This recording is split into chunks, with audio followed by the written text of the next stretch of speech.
ওই তো মা ওখানে। ও মা, দেখুন না, দোকান থেকে কতগুলো ডিম কিনে নিয়ে আসলাম, কি করা যায় বলুন তো? তাহলে বৌমা কিছুক্ষণ আগে না আমি একটা ফুলকপি রাখলাম, তাহলে আজকে বানানো যাক ডিম ফুলকপি আলুর ঝোল। ফার্স্টেই সমস্ত উপকরণগুলো রেডি করে নিয়েছি। এবারে প্রেসার কুকারে কিছুটা জল দিয়ে ডিমগুলো আলতো হাতে আস্তে আস্তে দিয়ে সেদ্ধ করে নেব। তারপরে কড়াইতে কিছুটা সর্ষের তেল দিয়ে ওর মধ্যে কিছুটা লবণ আর হলুদ দিয়ে দিলাম। এবারে সেদ্ধ করে রাখা ডিমগুলো দিয়ে দিলাম। তারপরে মিক্সারের মধ্যে আদা, রসুন, টমেটো, শুকনো লঙ্কা পেস্ট করে নিলাম।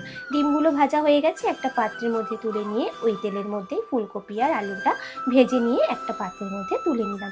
তারপরে আবারও কিছুটা তেল দিয়ে ফোড়নে দিয়ে দিলাম গোটা গরম মশলা, তেজপাতা, শুকনো লঙ্কা।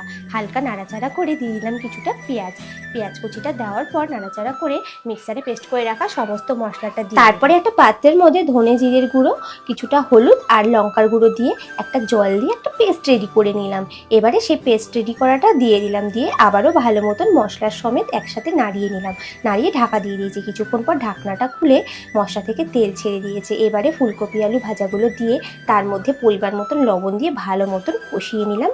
আবারও কিছুক্ষণ পর ঢাকা দিয়ে দিলাম।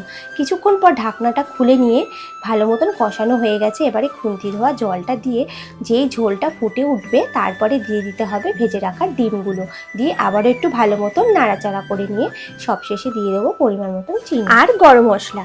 বাস, আর কি, ভালো মতন একটু নাড়িয়ে নিলেই রেডি আমাদের ফুলকপি আলু দিয়ে ডিমের ঝোল। চলো এবার একটু টেস্ট করে দেখি কেমন হলো তার স্বাদ। কেমন, ভালো তো? দারুণ।